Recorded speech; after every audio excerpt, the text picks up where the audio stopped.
From a lovely album by the Living Strings and Two Pianos and My Silent Love, of course. That's the title of the album, by the way. Over KNX 1070 on your AM dial, 93.1 on your FM dial, CBS Radio in Los Angeles. How do you ask for wine in French? Titel Europa. And how do you ask for wine in German? A wonderful. Titel Europa. And how do you ask for it in Italian? Titel Europa. And in Spanish? Titel Europa.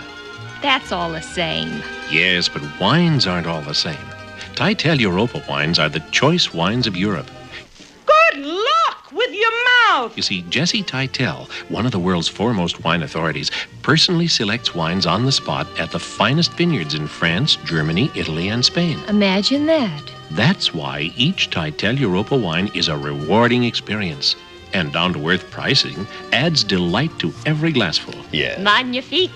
Wunderbar. Bellissima. Deliciosa. Titel Selected Europa Wines.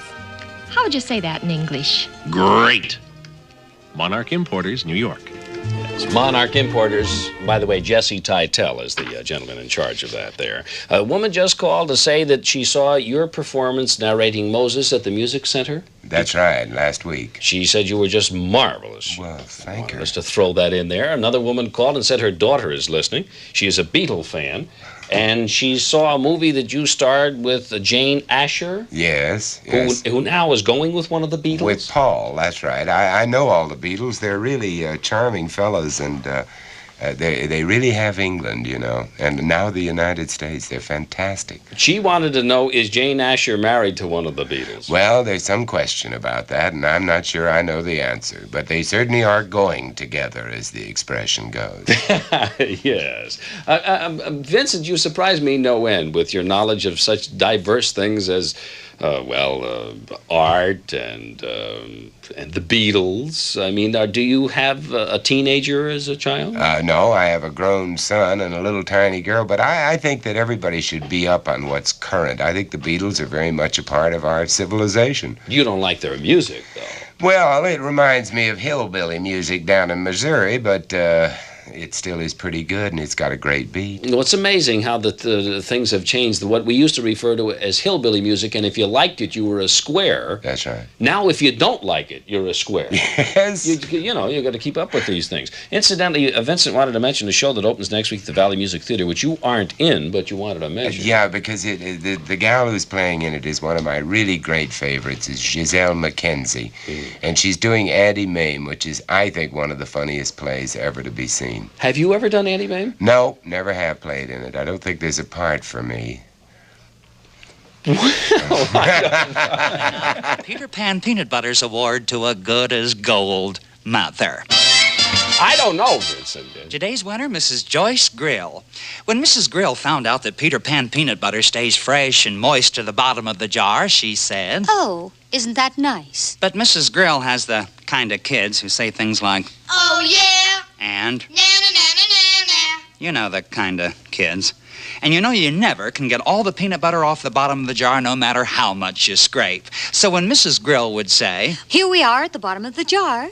Isn't the Peter Pan fresh and moist?" her kids would say, "Oh, yeah." And, Na-na-na-na-na-na. because there was always some peanut butter left, and she couldn't ever prove that it stays fresh to the very, very, very bottom. So Mrs. Grill did the only thing a mother could do. She took her kids and tanned their bottoms until they weren't fresh anymore. Remember, that's Peter Pan Peanut Butter, and it's no connection with the Peter Pan that Vincent Price is playing, along with Janet Blair out at the Valley Music Theater. Is that you, Bobby? Yes, it is, Mother. Mother's in the living room. I know, Mother.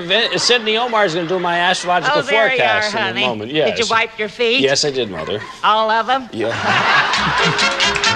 Yes, Mother. Let Beneficial put cash in your pocket today to buy the things you want and clean your bills up too. Get cash and get it fast. It's so convenient. The Beneficial way. So just remember to let Beneficial put cash in your pocket. Cash in your pocket today. That's it. Beneficial Finance Company will come to your rescue. What with tomorrow being the 15th of the month, you're going to need income tax money. Oh, that's cute. I know. It's a timely thing I say there. And, of course, if you need money to pay your income taxes, just get in touch with Beneficial Finance today. They have 100 offices in the Los Angeles area. Just look in the white pages of your phone book for the office nearest to you, whether it's income tax money or school clothes that need paying for or any last-minute bills, anything at all. Beneficial has got the money for you. Now, Vincent Price, our guest, presently appearing with Janet Blair in Peter Pan at the Valley Music Theater, also in movies and stage and Music Center and Sears, and Sidney Omar, who's got a book out. What is the book's title, Sidney? My World of Astrology. Gee, Vincent's Sidney's sounding like Vincent now. Yeah, I've got to give him a plug. It's a beautiful book. Well, now, the book is quite an extensive book. What does this tell? Your life? Yes, I tried to combine, make it autobiographical, tell what happens to a young man who's basically a newsman who goes into this subject, and also the final part of the book is the instructional part, enabling persons to study the subject. Now, of course, Bob, since you're giving credits, don't forget Borderline, because that's the most exciting project, this magazine of mine, which is a bi-monthly, and it's been doing very well. Yeah. Sidney, by the way, made a prediction about the late President Kennedy, which he is not proud of, the fact that he made the prediction, but why did you once say that the president was going to be assassinated? That, I think most astrologers are aware of the fact that when Jupiter and Saturn are in conjunction, which is every 20 years, a man elected president does not finish out his term. As a matter of fact, while I was in the service and became the only astrologer ever given full-time duty as an astrologer, that was on Okinawa with Armed Forces Radio Service. Yeah. I predicted, of course, because Roosevelt had been elected during the Jupiter-Saturn conjunction, that he would not only win the third term, but win the fourth term and would eventually die in office.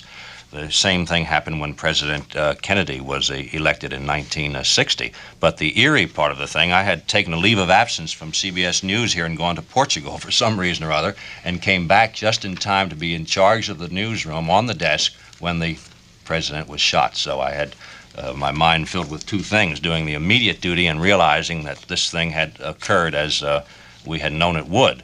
But why it happens that way, we don't know, except that it's a cycle that can be measured, and to ignore it is to ignore a part of a fact of life. All right, Sidney, now, July 13th is my birth date, and you put down in your thing here, I'd make an excellent humorist, but when things are not going just right, I'm inclined to nervousness, brooding, self-suspicion, doubt, envy, nail-biting, and even a persecution complex. That makes me sound like pretty much of a nut.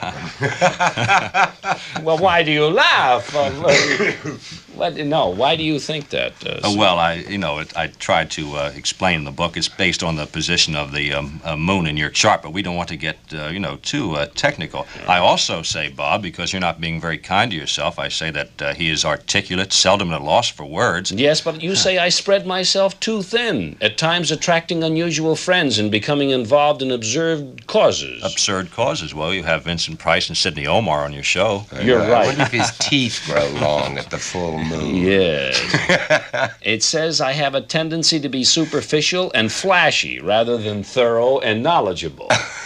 What kind of junk is that? That would be one of your negative tendencies, Bob. Well, I mean, you go negative all the way down here. It says in 3 years, I'm going to be...